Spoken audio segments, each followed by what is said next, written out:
রাজামশাই, রাজামশাই, রাজামশাই, রাজামশাই, আমাদের একটি দাবি রাখতে হবে। আমাদের অনেক ঠান্ডা লাগে, এজন্য আমাদের একটু আগুনের ব্যবস্থা করে দে। 1 মিনিট।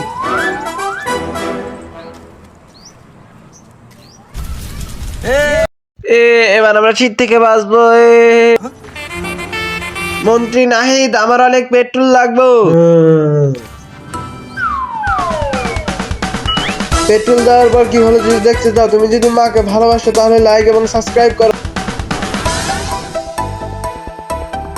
মহামান্য বাদশাহ, এখন আমি আগুন দিয়ে দিলাম আর ওদের দুজনকে শীত থেকে মুক্ত করলাম। ওরে আগুন লাগছে, আগুন লাগছে, এখন আমরা শীত থেকে বাঁচবো। এখন আর ঠান্ডা আমাদেরকে কাবু করতে পারবো না। আরে রাজা সাহেব, আমরা তো বলছি শুধু আগুন লাগাইতে, আমাদের আগুন জ্বালাইতে না। পুরা জঙ্গলে আগুন লেগে গেছে, মন্ত্রী ভাগো।